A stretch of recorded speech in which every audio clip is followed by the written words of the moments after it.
The coding bootcamp mocked me when I applied, having no clue I was the engineer who built their favorite app. I was sitting in a folding chair under fluorescent lights at Ignition Coding Academy, watching a whiteboard covered in my own code getting torn apart by a 26-year-old instructor who kept mispronouncing a function name I'd written 4 years earlier. He called it sloppy, said whoever wrote the original architecture for Loopline clearly didn't understand proper state management. And the room of 11 other applicants laughed along with him, because laughing along felt safer than staying quiet. I sat there in a thrifted button-down that didn't quite fit right anymore, my hands folded on the desk, saying nothing, because the truth sitting in my chest felt too large and too strange to say out loud in that particular room, at that particular moment, to those particular people.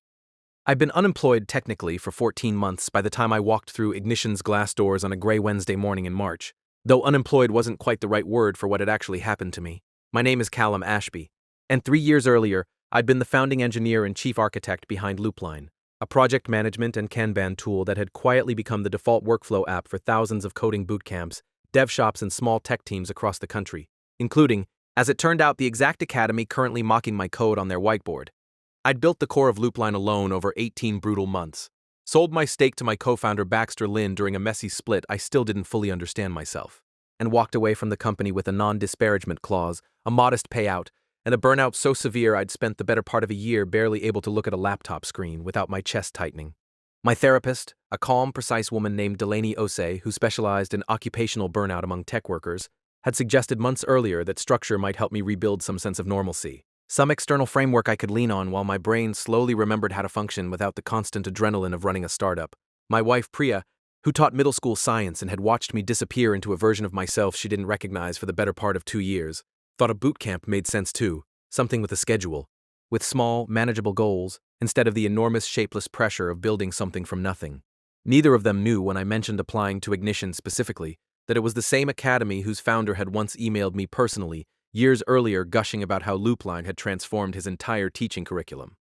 I'd left that detail out of the application on purpose, listing myself simply as an independent developer on sabbatical, 3 years of self-directed projects, no company names. No LinkedIn history beyond a scrubbed profile my old lawyer had helped me sanitize during the messy separation from my own company. I told myself I wanted a clean slate, that revealing who I really was would turn a simple learning experience into something complicated and performative, that I just wanted to sit in a classroom like anyone else, and remember what it felt like to build something small and manageable without the crushing weight of running a business attached to it. What I didn't anticipate was how thoroughly a room full of people could underestimate someone who deliberately made himself small, and how much that underestimation would eventually cost them. The admissions interview happened 2 weeks before that whiteboard moment, conducted by a woman named Selena Marchetti, Ignition's director of admissions, who reviewed my application with visible skepticism from the moment I sat down across from her cluttered desk. She flipped through my thin portfolio, 3 small open-source projects I'd built anonymously under a throwaway GitHub handle after leaving Loopline, and asked, not unkindly but not warmly either, whether I understood the program was designed for serious career changers rather than hobbyists dabbling in coding during a gap year. I told her I understood completely and just wanted a real chance to prove myself through the actual coursework rather than a resume built on credentials I no longer had access to. She made a small note on her legal pad that I couldn't quite read upside down, though something about the way she wrote it made my stomach tighten slightly. Selena scheduled me for the technical screening 2 days later, a 90-minute live coding assessment conducted by the Academy's lead instructor, a sharp, ambitious man named Douglas Prentice, who had apparently built his entire teaching reputation around a signature curriculum module, centered on, of all things, building a simplified clone of Loopline's core scheduling engine. I sat down at a borrowed laptop while Douglas explained the assessment with the practiced enthusiasm of someone who'd delivered this exact speech dozens of times before, telling me the exercise would reveal whether I had the raw problem-solving instincts the program required, regardless of my formal background. I almost laughed out loud at the irony sitting right there in front of me, but I swallowed it down and just nodded along instead. The assessment asked me to build a basic task scheduling algorithm handling priority conflicts and dependency chains, essentially a simplified version of a problem I'd solved from scratch 4 years earlier while sitting alone in my apartment at 2 a.m. Fueled by gas station coffee and a level of obsessive focus I hadn't felt since, I deliberately slowed myself down, second-guessing decisions I could have made instantly, writing variable names less elegantly than I normally would, trying to look like someone genuinely working through the logic for the first time, rather than someone who could have written the whole thing blindfolded. Douglas watched over my shoulder periodically, occasionally making small, audible sounds of doubt whenever I paused too long or backtracked on an approach, clearly building towards some conclusion in his head that I could feel taking shape before he ever said it out loud. When the 90 minutes ended, Douglas reviewed my solution with a tight, professional smile that didn't reach his eyes, telling me the logic technically worked but showed what he called an outdated, almost stubborn approach to state management that suggested I'd need significant retraining to think like a modern engineer. He said it in the exact tone people use when they've already decided something about you and are simply performing the process of evaluation for their own sense of thoroughness. I asked, careful to keep my voice neutral, what specifically felt outdated about it. And he gestured vaguely at my use of a particular data structure pattern, the exact pattern, as it happened that Loopline's own backend still used in production to this day. The pattern he apparently taught his students to avoid without realizing he was criticizing the architecture underneath the very tool his academy had built its entire curriculum around. I got accepted into the program anyway, placed according to Selena's follow-up email into what she called the foundational track, rather than the accelerated track, a designation that meant slower pacing, more remedial coursework. And a cohort of mostly recent high school graduates and career changers with genuinely no prior programming experience.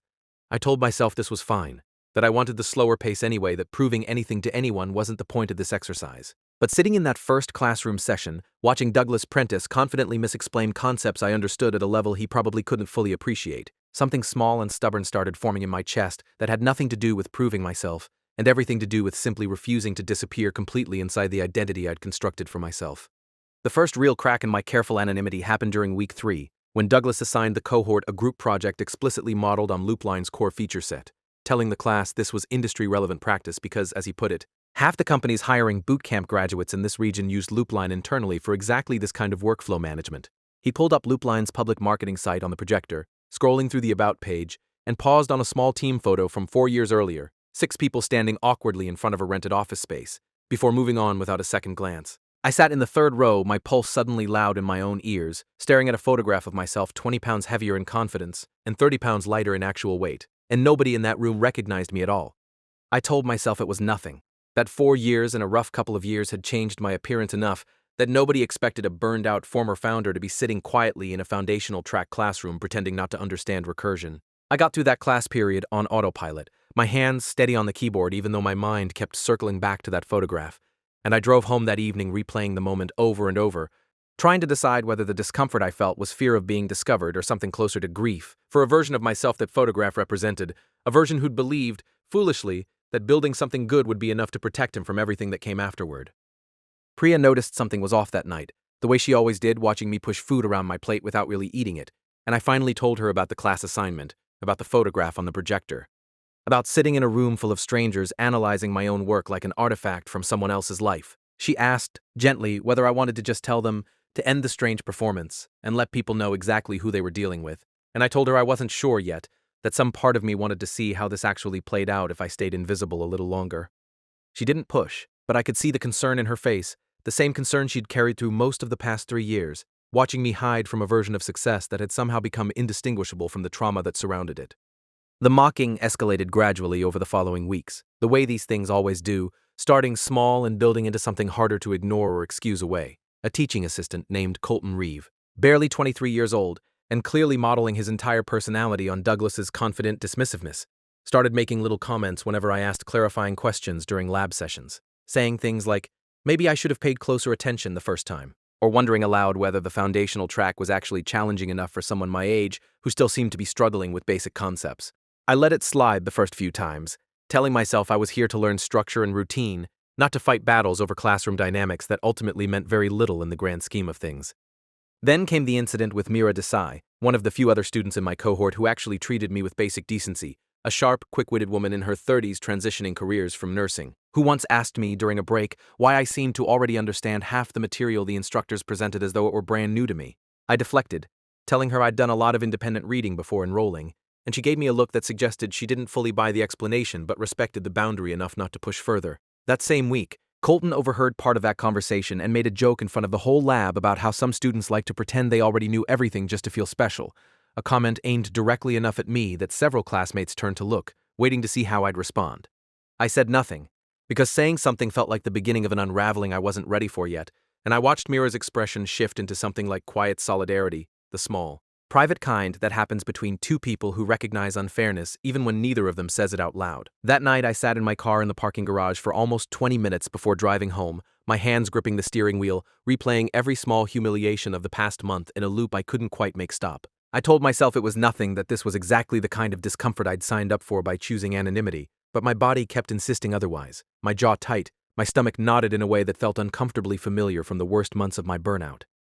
The turning point, or at least the first real fracture in the wall I'd built around myself, happened during week 6 when Douglas introduced what he called the Capstone Preview Project, a live demonstration where select students would present a small feature built on top of Loopline's actual public API in front of a handful of local tech recruiters invited to observe the cohort's progress. He announced, with obvious pride, that Ignition had a special relationship with Loopline's parent company, something about a referral partnership that funneled graduates directly into interview pipelines, and that presenting well during this demo could be the difference between landing a real job and spending months searching after graduation. I felt something cold settle in my stomach hearing that, because I knew exactly how thin and largely symbolic that so-called special relationship actually was, having been the one who originally set up Loopline's developer partnership program before I left the company entirely. Douglas selected 4 students for the live demo, and despite my quiet performance throughout the program, he chose me among them, explaining afterward, with what felt like genuine surprise in his voice, that my final project submission had shown more architectural understanding than he'd initially given me credit for.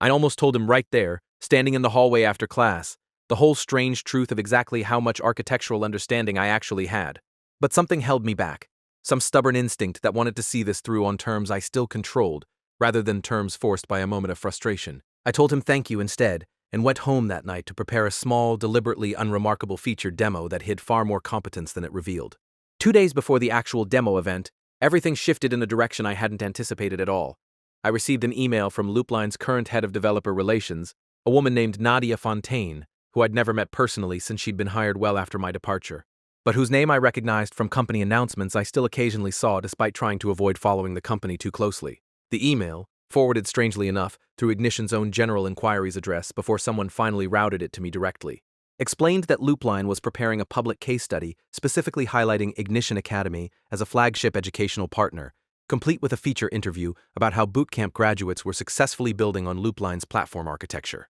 Attached to the email was a draft press release, already partially written, quoting Douglas Prentice extensively about his deep technical understanding of Loopline's underlying systems, describing him, in language clearly written by Ignition's own marketing team and simply awaiting Loopline's sign-off, as someone who'd essentially reverse-engineered core insights from the platform to build an industry-leading curriculum. I read through the draft twice, my hands genuinely shaking by the second pass because nearly every technical claim attributed to Douglas in that press release was in fact describing architectural decisions I had personally made, documented in commit messages under my own old GitHub handle that Douglas had apparently studied without ever realizing whose account he was actually studying.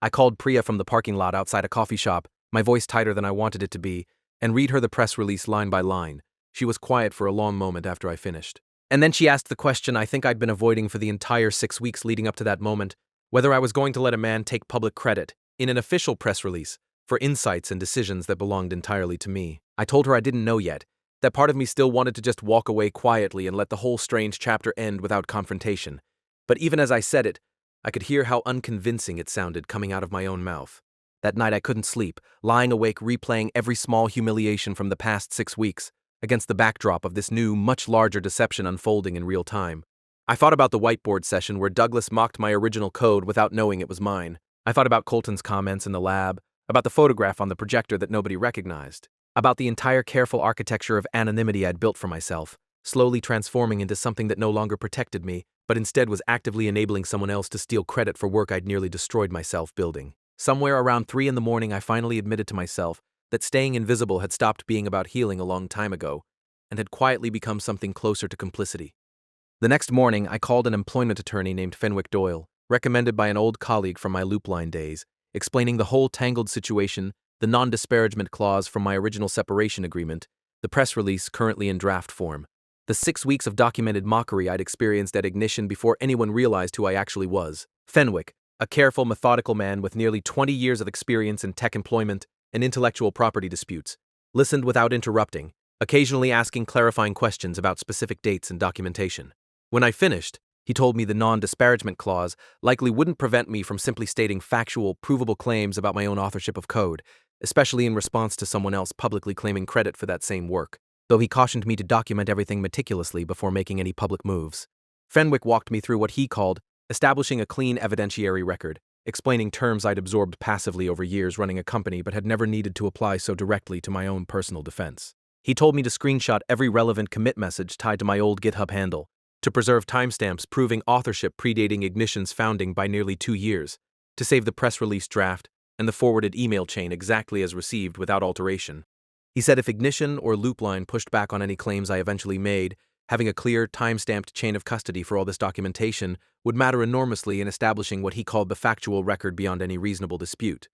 I spent the following 2 days building exactly that record, working late into the night at my kitchen table, while Priya sat across from me grading papers, both of us quietly working alongside each other the way we used to during the early Loopline years before everything got complicated. I pulled every commit from my old repository, cross-referenced timestamps against Loopline's public changelog history, gathered old emails from my company account that Fenwick's paralegal helped me legally request access to through a formal data retrieval process with my former co-founder's cooperation. By the second night, I had what Fenwick called, with evident satisfaction, an airtight paper trail establishing beyond any reasonable argument that I was the original architect of every system Douglas Prentice was preparing to publicly claim credit for.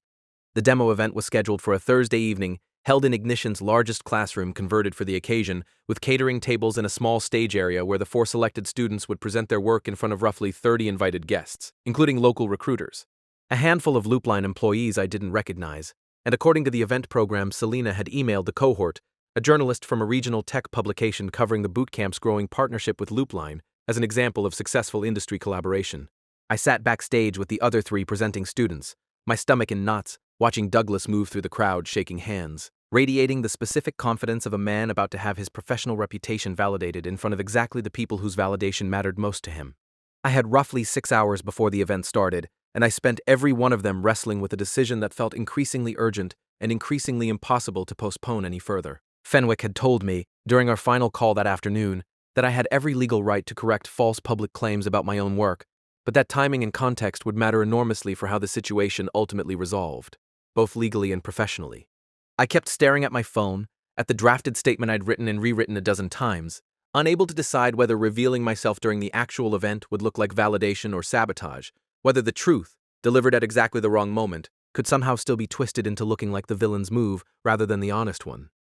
The event began exactly on schedule, Selena Marchetti opening with a warm welcome speech about Ignition's mission and its growing reputation within the regional tech community, before introducing Douglas Prentice to speak about the Academy's curriculum philosophy. I watched from the side of the room, my hands cold despite the warm, crowded space, as Douglas took the small stage and began explaining, in the exact language from that draft press release I'd read days earlier, how he'd personally studied Loopline's architecture to build a curriculum that prepared students for real industry demands. He gestured toward a projected diagram of the scheduling engine's core logic, the exact diagram, structured almost identically to a whiteboard sketch I'd made in my old apartment 4 years earlier during the system's very first design session. Something in me finally settled into stillness at that exact moment, the frantic uncertainty of the previous 6 hours resolving into a clarity I hadn't expected to feel. I walked toward the small stage area as Douglas continued speaking, and Selena, noticing me approach from the corner of her eye, gave me a brief, confused look before turning her attention back to the presentation. I waited until Douglas paused to click to his next slide, and then I asked, my voice steadier than I expected, given how hard my heart was pounding, whether he'd mind if I clarified one small detail about the diagram currently on the screen, since I happen to know quite a bit about how that particular architecture actually came to exist. The room went quiet in that specific uncomfortable way rooms go quiet when something unplanned interrupts a carefully rehearsed performance. Douglas gave me a tight, irritated smile and said, with barely concealed condescension, that he appreciated my enthusiasm, but perhaps we could save questions for after the presentation. I told him, keeping my voice calm and even, that this wasn't really a question so much as a correction, because the diagram currently projected behind him was, in fact, a nearly exact reproduction of an original whiteboard sketch I'd drawn myself 4 years earlier while designing Loopline's scheduling engine from scratch, before the company had even hired its second employee. The silence that followed felt like it stretched on far longer than the actual few seconds it probably lasted. Douglas's expression shifted through several visible stages, confusion first, then something like dismissive disbelief, before finally settling into a kind of wary uncertainty as he studied my face more closely than he'd apparently bothered to in the 6 weeks I'd been sitting quietly in his classroom. Someone near the back of the room, one of the Loopline employees I hadn't recognized earlier, suddenly stood up slightly, staring at me with an expression of dawning, startled recognition that made my pulse jump even harder than it already was. That employee, it turned out, was a senior back-end engineer named Odell Fairweather, who joined Loopline roughly a year after my departure, but had apparently spent significant time studying the original codebase and its commit history as part of his onboarding process. He said, his voice carrying easily across the now completely silent room, that he recognized me from old internal documentation, that my name, my actual full name, appeared throughout thousands of the platform's earliest commit messages. and that the man currently claiming credit for architectural decisions on stage had, as far as Odell understood the company's actual history, absolutely nothing to do with designing any of it. Douglas's face went through a rapid, visible transformation I'll remember for the rest of my life, confidence draining away into something pale and increasingly panicked as he processed what was actually happening in real time, in front of 30 witnesses and a journalist actively taking notes. Selena stepped forward, clearly trying to salvage the situation, asking whether there'd been some kind of misunderstanding, and I told her, as gently and factually as I could manage given the adrenaline flooding my system, that there was no misunderstanding at all, that I was Callum Ashby, the original founding engineer of Loopline, and that I'd enrolled in Ignition's foundational track under my own real name, which apparently nobody on staff had bothered to verify against the very platform their entire curriculum was built around. The journalist, a sharp-eyed woman named Talia Osgood, writing for a regional technology publication, immediately started asking questions, her pen moving quickly across her notepad while she confirmed, on the spot, how to spell my full legal name and asked whether I'd be willing to speak with her afterward for a follow-up interview. Douglas attempted to regain control of the room, insisting there must be some confusion about proper attribution, that of course the curriculum built on general industry best practices rather than any single individual's specific contributions. But the damage to his credibility was already visibly, irreversibly done, his voice noticeably shaking as he spoke. I stayed calm throughout the immediate aftermath, mostly because Fenwick had specifically warned me not to make any inflammatory statements in the heat of the moment that could complicate my legal position later, but I did explain briefly, factually, to the assembled crowd that I'd applied to the program anonymously seeking a structured learning environment after leaving my previous company and that I'd been repeatedly mocked and dismissed by instructional staff throughout my 6 weeks in the program. Mockery that I noted carefully had specifically targeted the exact architectural decisions I'd personally made years earlier. Several students from my cohort, including Mira, who'd been sitting near the front for the presentation, turned to look at Douglas with expressions I can only describe as genuine, dawning outrage. The event ended in chaos shortly after that, Selena ushering guests toward the catering tables in a transparent attempt to shift attention away from what had just happened, while Douglas disappeared toward the back offices, presumably to call Ignition's founder directly. I found Mira near the coat rack afterward, and she just stared at me for a long moment before saying quietly that she'd known something was off about me from the very first week, though she admitted she never could have guessed anything close to the actual truth. I apologized for the deception, and she waved it off, saying she completely understood why someone might want to disappear into anonymity for a while, especially after everything I'd apparently been through. Talia Osgood followed up with me the next morning, and I spent nearly 2 hours on the phone with her, walking through my full history with Loopline, the burnout that led to my departure, my decision to enroll at Ignition anonymously, and the specific pattern of mockery and dismissiveness I'd experienced from Douglas and Colton throughout the program. She asked pointed, careful questions about the draft press release, and I forwarded her the email chain Fenwick had already helped me preserve properly, along with screenshots of my commit history establishing clear, time-stamped authorship of the systems Douglas had been preparing to publicly claim as his own analytical insight. She told me she planned to reach out to Ignition's founder and to Loopline's communications team directly for comment before publishing anything. The story broke 4 days later under the headline "Bootcamp Instructor Claimed Credit for Tech Behind His Own Curriculum, Was Secretly Teaching Its Actual Creator," and it spread through local tech circles faster than I'd anticipated, eventually picked up by a larger national technology outlet that added additional reporting of its own. Within that expanded coverage, 2 more former Ignition students came forward independently, describing a broader pattern of instructors overstating their own technical credentials and taking public credit for student work during recruiting events, allegations that hadn't previously gathered enough momentum to attract serious scrutiny until my situation gave reporters a concrete, verifiable anchor point to build the larger story around. Loopline's leadership, apparently blindsided by the entire situation despite their own head of developer relations having emailed me directly days earlier, issued a brief public statement distancing the company from Ignition's specific marketing claims, confirming that I had indeed been the founding architect behind the platform's core scheduling systems and announcing they were reviewing their partnership agreement with the Academy going forward. Nadia Fontaine called me personally to apologize for how the initial press release situation had unfolded, explaining that her team hadn't realized Douglas's specific claims went as far as they did until the draft had already circulated internally for approval, and she asked, somewhat awkwardly, whether I'd be interested in returning to some kind of advisory role with the company, an offer I told her I'd need time to consider. Ignition's founder, a man named Reginald Sallow, who I'd never met in person throughout my 6 weeks in the program, finally issued a public apology roughly a week after the story broke, acknowledging what he called serious lapses in instructor conduct and promising an internal investigation into both the specific incident and the Academy's broader curriculum claims. Colton Reeve was quietly let go within days of the apology, according to Mira, who kept me updated on the Academy's internal fallout through occasional texts, though Douglas Prentice remained employed for nearly 3 additional weeks, while the internal investigation supposedly ran its course. a delay that felt to everyone watching from outside like obvious institutional foot-dragging designed to manage public relations damage rather than genuinely address accountability. That delay ended abruptly when Fenwick, continuing to advise me through the unfolding situation, discovered through formal channels that Douglas had in fact lifted substantial portions of his teaching materials directly from Loopline's internal documentation without authorization, documentation that had been shared with him years earlier under a limited developer partnership agreement explicitly prohibiting redistribution for commercial curriculum purposes. This discovery transformed the situation from a straightforward case of professional dishonesty into a genuine intellectual property and contract violation matter, and Fenwick recommended I formally notify Loopline's legal department, since the violated agreement technically belonged to the company rather than to me personally, despite the underlying code being my original work.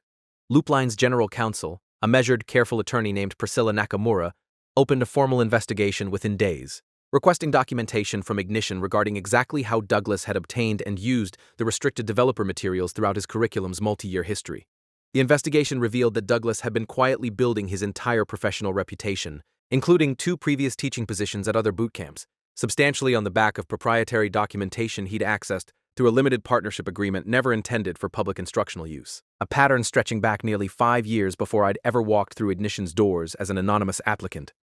Douglas was terminated from Ignition 11 days after the initial demo event, and Loopline's legal team pursued a formal breach of contract claim against him personally, given that the original partnership agreement had specifically named him as the individually responsible party for maintaining confidentiality around the shared technical materials. I wasn't directly involved in that legal process beyond providing my original commit history as supporting documentation, but Fenwick kept me informed of major developments, and roughly 2 months later, Douglas settled the claim privately, agreeing to a substantial payment and a permanent prohibition on referencing Loopline's proprietary architecture in any future curriculum he developed anywhere in the industry. Ignition Academy's enrollment numbers dropped sharply in the months following the story's publication, according to Talia's follow-up reporting, as prospective students grew wary of an institution whose flagship instructor had been publicly exposed for both professional dishonesty and formal contract violations. Selena Marchetti resigned from her admissions director position roughly 6 weeks after the initial incident, and Reginald Sallow eventually announced a complete restructuring of the Academy's leadership team, bringing in an outside consultant to audit every instructor's actual credentials against their public teaching claims, a process that reportedly uncovered several smaller instances of exaggerated qualifications among the remaining staff. I finished my remaining coursework at Ignition despite everything that had happened, partly out of stubbornness and partly because Mira, along with several other students in my cohort, specifically asked me to stay through graduation, saying my presence had become something genuinely valuable to the group beyond the drama surrounding my identity. The final weeks felt strange and quietly satisfying, watching instructors who'd previously dismissed me suddenly treat every comment I made with careful, almost nervous respect. Though I found I didn't particularly want their belated respect nearly as much as I'd expected to when I first imagined this moment, months earlier during my worst nights of insomnia. Graduation happened on a warm afternoon in early June, held in the same classroom where the demo event had unfolded months earlier, though the room felt entirely different now, lighter somehow, populated by students who genuinely seemed proud of what they'd accomplished, rather than performing pride for an audience of recruiters and cameras. Mira gave a short speech representing the cohort, and she specifically mentioned me by name, saying my presence in the program had taught everyone an unexpected lesson about the danger of judging people based on how they present themselves rather than what they actually know, a comment that made my eyes sting more than I expected in front of a room full of near strangers.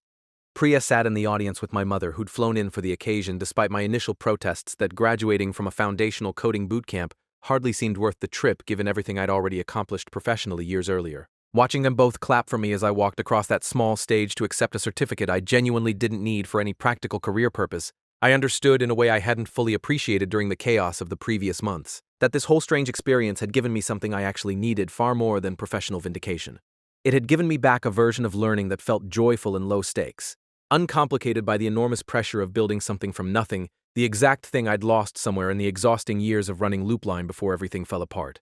Talia Osgood published a final follow-up piece roughly 3 months after graduation, updating readers on the broader fallout across the regional bootcamp industry, noting that several other coding academies had quietly conducted internal reviews of their own instructors' credentials in the wake of the Ignition scandal, apparently eager to avoid becoming the subject of similar embarrassing exposure. She interviewed me again for that piece, and I told her honestly that I hoped the situation encouraged more scrutiny of an industry that had grown rapidly with relatively little oversight of instructor qualifications, an industry that, at its best, genuinely changed people's lives by opening doors that traditional computer science degrees often failed to open, but that clearly needed better accountability structures to protect the students actually paying for that promised transformation. Nadia Fontaine followed up with her earlier offer about 6 weeks after graduation, and after several long conversations with Priya and with Delaney, my therapist, about what I actually wanted my relationship with the tech industry to look like going forward, I accepted a limited advisory role with Loopline, one specifically structured around mentoring junior engineers rather than the relentless operational grind that had originally destroyed my health years earlier. The role let me stay connected to the work I'd always genuinely loved: the architecture, the problem-solving, the specific satisfaction of watching a well-designed system handle complexity gracefully without dragging me back into the crushing responsibility of running an entire company on my own exhausted shoulders. I started a small, informal mentorship group about 4 months after graduation, meeting twice monthly with a handful of admission students and graduates, including Mira and Kevin, a sharp younger student who'd struggled through the same foundational track alongside me, working through advanced concepts the standard curriculum never quite covered properly. I didn't charge anything for these sessions, telling myself and Priya that this was my way of returning something valuable to a system that had briefly, painfully failed both me and dozens of other students who'd trusted an institution that hadn't fully earned that trust. Watching Mira land her first junior developer position 4 months later, a job she credited partly to the additional mentorship, meant more to me than almost anything from my entire original run building Loopline from nothing. 1 year after that strange, humiliating first day sitting under Ignition's fluorescent lights, I found myself back in that same building, invited by the Academy's new leadership to speak candidly to an incoming cohort about the importance of intellectual honesty and proper attribution within the tech industry, a talk that felt almost surreal given everything that had unfolded in the interim. I stood at the front of a classroom full of nervous new applicants, many of them clearly uncertain about their own qualifications, worried about being judged for gaps in their formal education the way I'd once been judged during my own quiet, anonymous application months earlier. I told them honestly that the industry desperately needed more people willing to learn without ego, and that sometimes the person sitting quietly in the back row, underestimated and dismissed, understood far more than anyone in the room was prepared to give them credit for.